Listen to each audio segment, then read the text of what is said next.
Aero India 2025ರಲ್ಲಿ ಆಗಸದಲ್ಲಿ ಲೋಹದ ಹಕ್ಕಿಗಳು command ಮಾಡ್ತಾ ಇದೆ. ಅದರಲ್ಲೂ ಪ್ರಮುಖವಾಗಿ ಸೂರ್ಯಕಿರಣ್ ತಂಡ 9 ಜನರ ಸೂರ್ಯಕಿರಣ್ ತಂಡ ಸಾಕಷ್ಟು ಒಂದು ಚಿತ್ತಾರವನ್ನು ಮೂಡಿಸ್ತಾ ಇರುವಂಥದ್ದು. ಆ ಒಂದು ಸೂರ್ಯಕಿರಣ್ ತಂಡದಲ್ಲಿ ನಮ್ಮವರೇ ಆದ ಕನ್ನಡಿಗರೇ ಆದಂತಹ ವಿಂಗ್ ಕಮಾಂಡರ್ ಅರ್ಜುನ್ ಪಟೇಲ್ ಅವರು ಕೂಡ ಇದ್ದಾರೆ. ಅವ್ರನ್ನ ಮಾತಾಡಿಸ್ತಾ ಹೋಗ್ತೀನಿ. ಸರ್, ಈಗ ಮೊದಲನೇದಾಗಿ ಬೆಂಗಳೂರಲ್ಲಿ ಏರ್ ಶೋ ನಡೀತಾ ಇರುತ್ತೆ ಪದೇ ಪದೇ.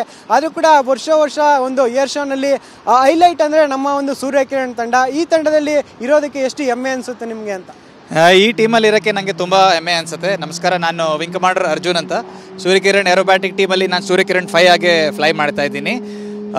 ಫೈಟರ್ ಪ್ಲೇ ನೋಡ್ಸೋಕ್ಕೆ ನನಗೆ ತುಂಬ ಹೆಮ್ಮೆ ಅನಿಸುತ್ತೆ. ಅದಕ್ಕಿಂತ ಮೇಲೆ ಸೂರ್ಯಕಿರಣ್ ಏರೋಬ್ಯಾಟಿಕ್ ಟೀಮ್ ವಿಭಾಗಕ್ಕೆ ನನಗೆ ಇನ್ನೂ ತುಂಬ ಹೆಮ್ಮೆ ಅನಿಸ್ತದೆ.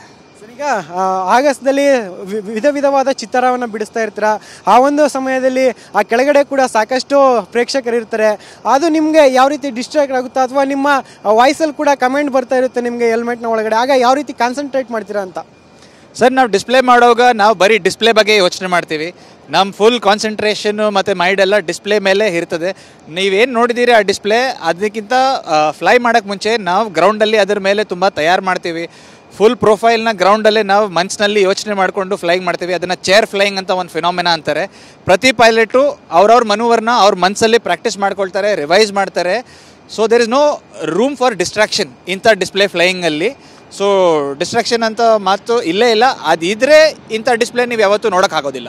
ಈಗ ಸೂರ್ಯಕಿರಣ್ ತಂಡ ಅಂದ ತಕ್ಷಣ ಒಂದಷ್ಟು ಕಡಿಮೆ ಅಂತರದಲ್ಲೇ ಒಂದು ಹಾರಾಟವನ್ನು ನಡೆಸ್ತಾ ಇರುತ್ತೆ. ಆ ಒಂದು ಸಂದರ್ಭದಲ್ಲಿ ನಿಮಗೆ ಯಾವಾಗಲಾದ್ರು ಭಯ ಆಗಿರೋ ಮೂಮೆಂಟ್ ಇದೆಯಾ ಅಂತ? ಇಲ್ಲ ಸರ್, ಸದ್ಯಕ್ಕೆ ಒಳ್ಳೆಯದಾಗಿ ನನಗೆ ಯಾವುದು ಅಂತ ಭಯ ಬಂತಾರೋ ಮೂಮೆಂಟ್ ಇಲ್ಲ. ದಟ್ ಈಸ್ ಬಿಕಾಸ್ ಒಳ್ಳೆ ಪ್ರಾಕ್ಟೀಸ್ ಮತ್ತು ಟ್ರೈನಿಂಗ್ ಆಗಿದೆ. ಆ್ಯಂಡ್ ಇಂಥ ಫ್ಲೈಯಿಂಗಲ್ಲಿ ಡಿಸಿಪ್ಲಿನ್ ತುಂಬ ಇಂಪಾರ್ಟೆಂಟು. ಡಿಸಿಪ್ಲಿನ್ಡ್ ಆಗಿದ್ದರೆ ಯಾವತ್ತೂ ಏನೂ ಅನ್ಫಾರ್ಚುನೇಟ್ ಥಿಂಗ್ ಆಗೋದಿಲ್ಲ. ಸರ್, ಕೊನೆಯದಾಗಿ ಕೇಳೋದಾದರೆ, ಈಗ ನೀವು ಕೂಡ ಬೆಂಗಳೂರಲ್ಲಿ ಬಂದು ಪಾರ್ಟಿಸಿಪೇಟ್ ಮಾಡ್ತಾ ಇದ್ದೀರಾ. ಆ ಏರ್ ಶೋನಲ್ಲೂ ಕೂಡ ಸಾಕಷ್ಟು ಗಮನ ಸೆಳೀತಾ ಇದ್ದೀರಾ. ಈಗ ಕನ್ನಡಿಗರಿಗೆ ಆಗ ಏರ್ ಶೋ ನೋಡೋಕೆ ಬಂದಿರೋರಿಗೆ ಏನು ಹೇಳ್ತೀರಾ ನಿಮ್ಮ ಕಡೆಯಿಂದ? ಸರ್, ನಾನು ನನ್ನ ಎಕ್ಸಾಂಪಲೇ ಕೊಡ್ಬೋದು. ನಾನು 98ಅಲ್ಲಿ ಇದೇ ಏರೋ ಇಂಡಿಯಾಲಿ ನೋಡಿ ಏರ್ಫೋರ್ಸ್ ಜಾಯ್ನ್ ಆದಾಗ ಮೋಟಿವೇಟ್ ಆಗಿದ್ದೀನಿ. ಸೊ 27 ಇಯರ್ಸ್ ಲೇಟರ್ ಮುಂಚೆ ನಾನು ಮಾಡಿದ್ರೆ ಐ ಆಮ್ ಶೋರ್ ಇವತ್ತಿನ youth not only joining the air force, ಏನೇ ಇದ್ರೂ ನಿಮ್ಮ ಆಸ್ಪಿರೇಷನ್ಸು ಒಂದು ಗೋಲ್ ಇದ್ದರೆ ಲೈಫಲ್ಲಿ ಆ್ಯಂಡ್ ಮತ್ತು ಡೆಡಿಕೇಶನ್ ಆ್ಯಂಡ್ ಹಾರ್ಡ್ ವರ್ಕ್ ಇದ್ದರೆ you also can achieve it. All the best and happy landings. ಇದಿಷ್ಟು ವಿಂಗ್ ಕಮಾಂಡರ್ ಅರ್ಜುನ್ ಪಟೇಲ್ ಅವರ ಮಾತು. ಒಟ್ಟಿನಲ್ಲಿ ನಮ್ಮ ಈ ಒಂದು ತಂಡದಲ್ಲಿ ಇರುವಂಥದ್ದು ನನಗೆ ತುಂಬ ಹೆಮ್ಮೆಯನ್ನು ಕೊಟ್ಟಿದೆ. ಜೊತೆಗೆ ಈ ಒಂದು ತಂಡವನ್ನು ಪ್ರತಿನಿಧಿಸೋದಕ್ಕೂ ಕೂಡ ನನಗೆ ಸಂತೋಷವಾಗಿದೆ ಅನ್ನೋ ಮಾತನ್ನು ಅವರು ಹೇಳ್ತಾ ಇರುವಂಥದ್ದು. ಕ್ಯಾಮ್ರಾ ಪರ್ಸನ್ ರವಿಕುಮಾರ್ ಜೊತೆ ಶಾಂತಮೂರ್ತಿ, TV9 ಬೆಂಗಳೂರು.